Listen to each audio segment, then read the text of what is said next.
So the last module, last video, but not the least. If you begin by here, yeah, kudos to you. It means that you know exactly where you want to go. So the hypothetical, what we can do here, it is a hypothesis. So we will build. Okay, bear with me. We will build portfolios. So portfolios, we have them here. We have seen portfolios, but when we see portfolios, they are pretty static. We say the portfolio is this, we analyze the content, we analyze the past return because we infer if they are worth of these portfolio are is $100,000 today. It means that they were worth 85,000 or 50,000 10 years ago. We infer by the contrary, by going backward. So but you cannot move, you cannot put you cannot think, what if I put $500 a month, what if I have $1 million and I take, what if you cannot do what if. So that's quick, that's easy, that's all right. This is good, this is better in my perspective. So I will stop talking and I will begin to create a new hypothesis. Okay.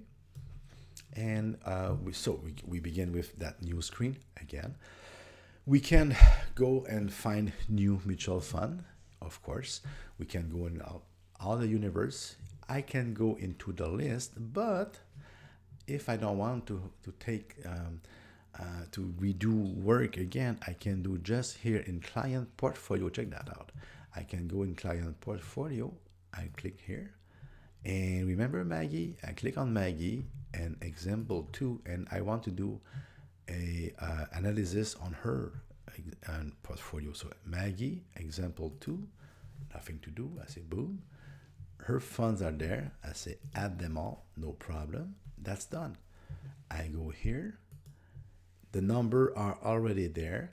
So I say, okay, what I want to do is right now, it's $100,000. I want to have the earliest because I want to have. Can I have 10 years? Yeah, I can have 10 years. Perfect. So I will have a hypothesis that can be 10 years old. Okay, and the investment is like again the same everywhere. Right now, it doesn't. I don't want to go in much detail. So I can do, it can be like I want to do a hypothesis. So what if I put $1 everywhere, and hear me out. Here, what we do is we invest, like here, invest. Let's say that in each and every one, something very simple. Okay, nothing. $100 a month in each of these 6 months, monthly, beginning of the period, and we don't adjust. We will see that later, but we don't adjust. So we just have created, and here maybe not $1. I would say 1,000. All right, because we don't open account for $1. We put 1,000, and then we put 100 in each, and everything is reinvested. Yes, dividend income, everything is reinvested because it will calculate that. I don't have any other fees to calculate. I don't have any tax. It is a register. I don't want to factor in taxes. So, and it is as easy as that. And now I can just see. I can view the illustration right now, but I don't want to see that. I want to regenerate the report. So I go here, the report options.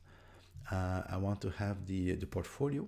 I don't want to have the individual holding. I want to have the portfolio, and the display return on the report. I want it, I would say quarterly. I will want to include the net amount invested. The benchmark, yes, but the benchmark, I told you, I want to compare that to a GIC. I think I'm covered. I don't want the cover page. I don't want the X-ray. I don't want that. I just want one thing. I want the hypothesis. So I generate the report. So here we go. And we have something that I like very much. We have the portfolio in red. We will see more about that. The net amount invested here. We have invested all those years, $600 a month, $7,200 a year. The net amount is $76,000, and at the end, it is worth $143,000. It's always nice. Now you will see why I put it every quarter, so you can see the beginning balance here, the net investment and the withdrawal, total reinvested, charge fees. We have the total here, but in 2008 we 6,600 in the beginning, and we see the market value, the return of each quarter. In 2008, it's a good time to begin. And you can see here in 2008 how much it has gone down. And even if we have put some new investment, 1,800, 3 times 600 every quarter. And you see that. I like that.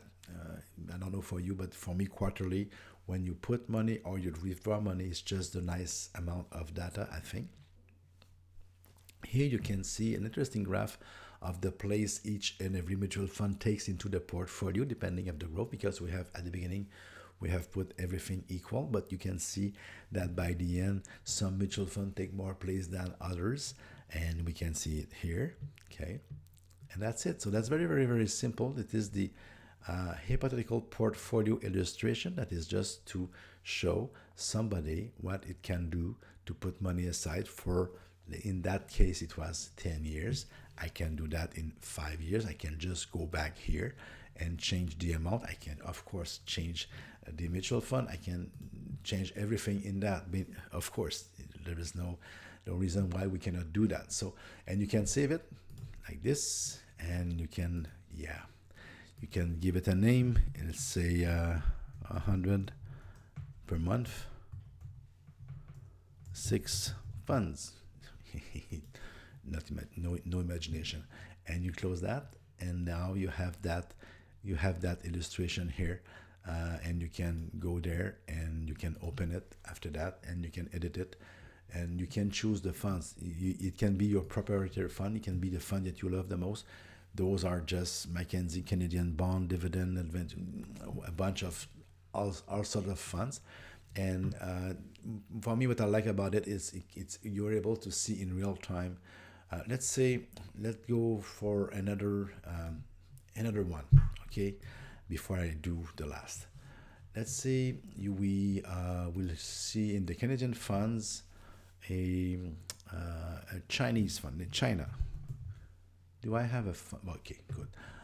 Look here, and just hope, and I would say Excel China. I just know Excel China, not because it's better or less, but I know it's an old fund. So I see Excel China, okay, and I see that I will try to go to since inception, 2000. All right, since inception, I would say that at the beginning I put 1,000 here, and then I have put every month $250 in Excel China. That's it.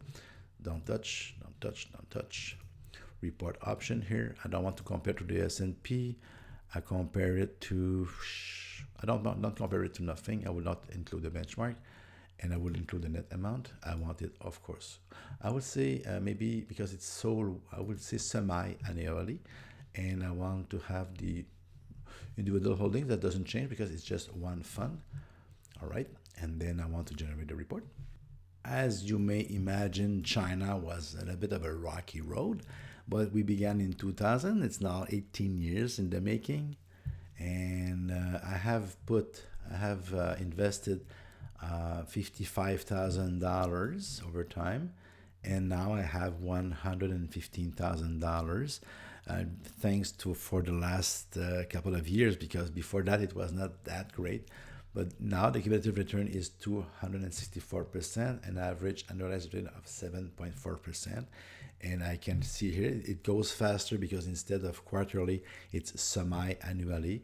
And I see the beginning of the balance. I see the new investment. And I see that in the beginning that's why it was tough at the beginning, because minus 41 and minus 32, and not very good. And then here it's in 2003 minus 3, 2004 minus 3, minus 3, minus 2. That's not very good. But then in 2006 we see 27, 49. That's good, and that's why I like it too. So you have another way of showing the result to your customer, to your client, and this is one. So if for an RSP, I'm not sure. If for régime d'épargne to study in the future, maybe. But even if with a Chinese mutual fund that was swinging way left and right, you can have very, very good, great rate of returns. So for our last example, I will take a portfolio of $1 million and put like a 5% return on that for a withdrawal of 5% of $50,000 a year. Yeah. So I will take a new hypothesis. Okay. And to do that, I will go into a list and to find some balanced fund I have just found. I'll call them star balanced here. I will add all of them, mutual funds. I would say that I will put $250,000 in each. I want to go back. The earlier comment will be in 2007. That will be good because when you put earliest comment, it gives you an example and it goes back for the 4 funds to begin the same date because you don't want to begin in that one and so on. And in 2007 was not the best time to invest. If you're with me, 2007, 2008 was not the best. And if you have $1 million and you decide to invest at that time, yeah, not the best. All right, so you have $1 million for funds, 250,000 in each. Those are all balanced funds. And now what I want to do in that is the nicest thing. I want to withdraw, but withdraw it can be a percentage or it can be an amount.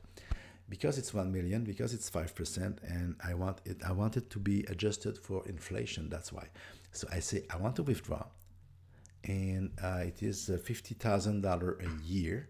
So I want to go on a yearly basis, annually, and 50,000 divided by 4, it's 12,500. So 12,500, it will be at the end, so that the last month of the year, 50,000.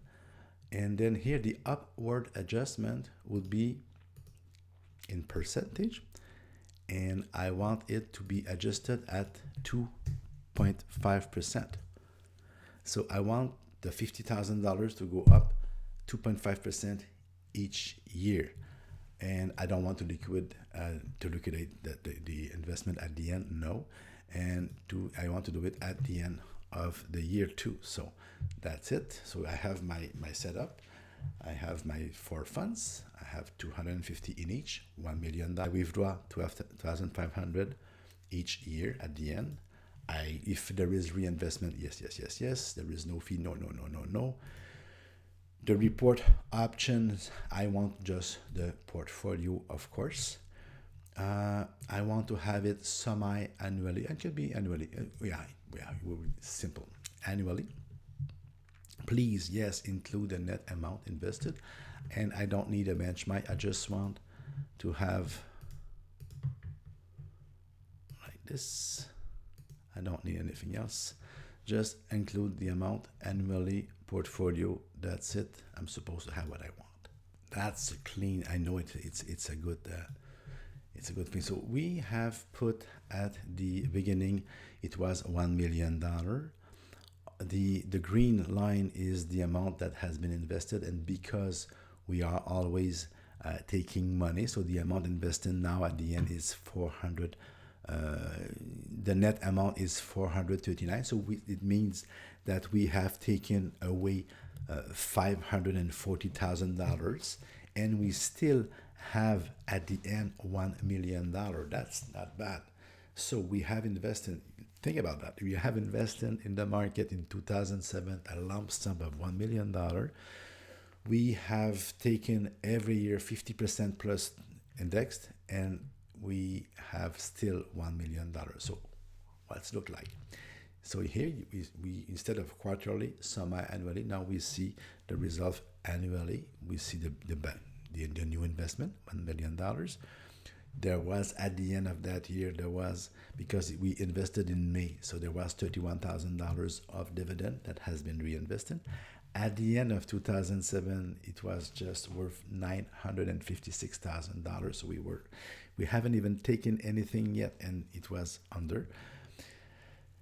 The beginning balance is the same at the end, so it's okay. We did not make a new investment. We withdraw $50,000. We reinvested 64 because it was a dividend, the full year dividend. But at the end of 2008, that was not good. We were at 729,000.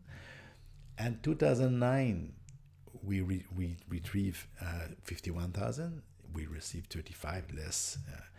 And then it was worth 825, and then 2010, 11, 12, 13, and the rest is history. That is, if you can produce something like that for one of your customers, and you have real fun, real good quality fund that you have on your portfolio, that's a very good sell, and that is what you want for your customers, of course. And here, don't forget, we are withdrawing always a little bit more every year. It's 50,000 indexed. It does not seem like much, the 2.5%, but in 2008 we were withdrawing 50,000, and now in 2017 we have withdrawn 62,000, and we still have $1 million. And the nice part about that is that those are example based, not on assumption, but on a real mutual fund. So I encourage you to take your own mutual fund. I have taken mine. I encourage you to take your own mutual fund, try those things, and have fun with it. And I think you should have fun with it. Be professional, of course, but this is the best, the best thing. The hypothetical, it doesn't seem like much. It doesn't look like much. It's pretty bland on the screen, It's nothing there to excite you, but it's very, very, very powerful. So that's it. We finish on the hypothetical. Like I said, it doesn't look like much. It's very, very simple. The interface, the whole thing looks like very, very, very simple, unassuming, undertone, stuff like that. Very powerful though. And those hypothetical, especially the one I love the most is the one with $1 million. And we are going through 2007, 8, and 9, and we see the dip, and then we see the recovery. I'm sure that in the next years we will have something like that, but now we have been able to build onto 2007 to 2009. We have been able to build with 2000 to 2002. It was big. So we have those data in our mutual fund, and we have seen that, of course, they have go down, but they always go up after that. And when you have good quality, because not every one of them is good quality, but if you have good qualities of management, good funds, it will make the difference. So you have to take your exam, of course, if you want to have your 5 PDUs. But thanks for watching until the end. You're courageous. You haven't stopped, and it's good. I thank you for that, and don't hesitate to call me. 438-395-9517. It's supposed to be a good number. You can write to me, of course, and say hello. But thanks again. I hope for the best. And if you have a success story, if you close a deal, what have you, you can just give me an email and just say, hey, I used that trick and I closed the deal. I always love that. I've been doing that for 20 years. And when it happens, when I receive one of those emails, it always goes to keep me going. So thank again, and I hope you will check out the other courses. I have other courses, of course, on this page, and I hope to see you soon, and I wish you the best. Bye.